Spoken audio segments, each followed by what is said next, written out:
আসসালামু আলাইকুম এভরিওয়ান, কেমন আছেন সবাই? আশা করি সবাই ভালো আছেন, সুস্থ আছেন। আমি মোহাম্মদ সৈয়দ ডিজিমার্ক সলিউশনের অফিসিয়াল চ্যানেলে সবাইকে স্বাগতম জানাচ্ছি। আজকে আমরা আপনাদেরকে দেখাবো ZKTeco OnVif সাপোর্টেড IOT ক্যামেরাগুলো কিভাবে কেবল মোডে কানেক্ট করা যায়। শুধু তাই নয়, OnVif সাপোর্টেড NVR গুলোতেও কিভাবে ভিউ পাওয়া যায় সেটাও আজকে আপনাদেরকে দেখাবো। আশা করি সবাই সাথে থাকবেন। সহজ কয়েকটি স্টেপ ফলো করেই আমাদের ZKTeco IOT P2P ক্যামেরাগুলো ZSmart অ্যাপের সাহায্যে কেবল মোডে কানেক্ট করা যায়। চলুন তাহলে শুরু করা যাক। চলুন তাহলে ক্যামেরাটিতে পাওয়ার দিই এবং কোনো রাউটার অথবা নেটওয়ার্ক সুইচ থেকে একটি নেটওয়ার্ক কেবলের মাধ্যমে কেবলটি কানেক্ট করি।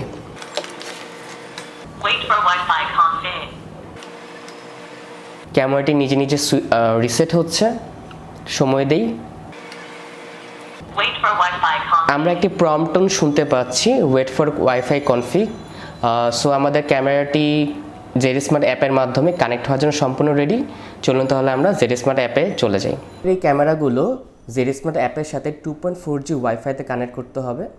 তো ক্যামেরাটি ZSmart অ্যাপের সাথে কানেক্ট করার জন্য iOS সিস্টেমের ক্ষেত্রে অ্যাপ স্টোরে অথবা আপনার অ্যান্ড্রয়েড সিস্টেমের ক্ষেত্রে প্লে স্টোর থেকে ZSmart অ্যাপটি ডাউনলোড করে নিতে হবে। তো আমরা অ্যাপ স্মার্টে গেলাম, অ্যাপ স্মার্টে ZSmart টাইপ করলাম, টাইপ করে এখানে ওপেন করি। তো আমার এই ফোনের মধ্যে ZSmart অ্যাপটি আগে থেকে ইনস্টল করা আছে। ক্যামেরাটি অ্যাড করার জন্য রাইট টপ কর্নারে এখানে যে প্লাস চিহ্নটি আছে এখানে আমরা ট্যাপ করি, অ্যাড ডিভাইস। আমাদের এটি স্মার্ট ক্যামেরা, সো আমরা স্মার্ট ক্যামেরার আন্ডারে স্মার্ট ক্যামেরা ট্যাপ করি। আমরা আমাদের আগের ভিডিওতে দেখিয়েছি কিভাবে QR কোড এবং ইজি মোডের মাধ্যমে ক্যামেরাটি কানেক্ট করা যায়। আজকে আমরা দেখাচ্ছি কিভাবে কেবল মোডে কানেক্ট করতে হয়। তো আমরা এখানে রাইট টপ কর্নারে ট্যাপ করি, এখানে কেবল ট্যাপ করি। আমাদের এই ক্যামেরাটি কন্টিনিউয়াসলি প্রম্পট দিচ্ছে যে wait for wifi config, power on the device and make sure the indicator is flashing rapidly or a prompt tone is heard. Since যেহেতু আমরা প্রম্পট টোন শুনতে পাচ্ছি, আমরা এটা ট্যাপ করি এবং নেক্সট ট্যাপ করি। অ্যাপটি এখন হচ্ছে গিয়ে ক্যামেরাটি খুঁজছে।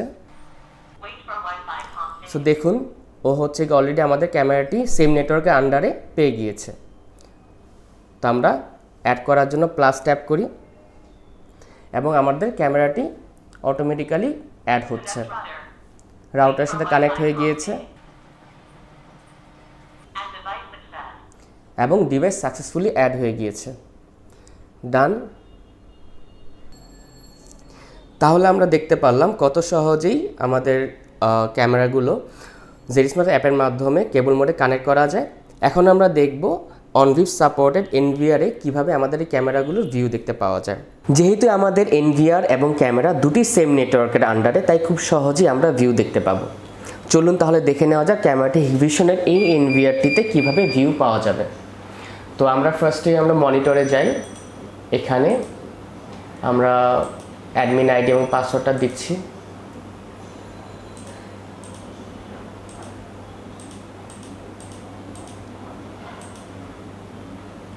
এটা আমরা কেটে দেবো, প্যাটার্ন দিব না। আমরা সরাসরি কনফিগারেশনে চলে যাব। কনফিগারেশনে যে আমরা এখানে ক্যামেরাতে আসব। ক্যামেরাতে গিয়ে আমরা এখানে দেখেন সবার নিচে অনলাইন ডিভাইস লিস্ট, আমরা এখানে ট্যাপ করব, ক্লিক করি।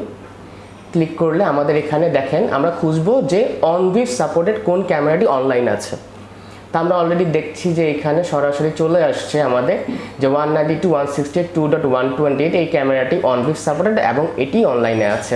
তো আমাদের যেহেতু একটি ক্যামেরাই আছে, আমরা ধরে নিতে পারি যে এটি আমাদের ZKTeco P2P ক্যামেরাটি। আমরা এটি সিলেক্ট করি, ডাবল ক্লিকের মাধ্যমে আমরা ক্যামেরাটি এখানে নিয়ে আসি এবং এখানে চেক করি, চেক করে আমরা অ্যাড করি। এখন আমরা ভিউ পাওয়ার জন্য এখানে ডাবল ক্লিক করি। সো আমাদের ক্যামেরাটি অ্যাড হয়ে গিয়েছে। আমরা এখন ভিউ দেখতে পাওয়ার জন্য লাইভ ভিউতে যাই। তো দেখতে পারলেন খুব সহজেই আমাদের ক্যামেরাটি লাইভ ভিউ চলে আসলো। তো আমরা যদি হচ্ছে কি একটু কন্ট্রোল করতে চাই, এখানে PTZ ট্যাপ করব। ট্যাপ করার করে আমরা চাইলে আমাদের ক্যামেরাটি রোটেটও করে দেখাতে পারি। তাহলে আপনারা দেখতে পেলেন আমরা কত সহজেই আমাদের এই আইওটি ক্যামেরাগুলো কেবল মোডে কানেক্ট করলাম এবং অনভিফ সাপোর্টেড এই আইওটি বা P2P ক্যামেরাগুলো অনভিফ সাপোর্টেড NVR এর মাধ্যমে ভিউ দেখতে পেলাম। কেবল মোড ছাড়াও আর কিভাবে ক্যামেরাগুলো কানেক্ট করা যায় বা ক্যামেরার বিভিন্ন কনফিগারেশন বা ফিচার্সগুলো জানার জন্য উপরে থাকা আই বাটনটিতে ক্লিক করুন।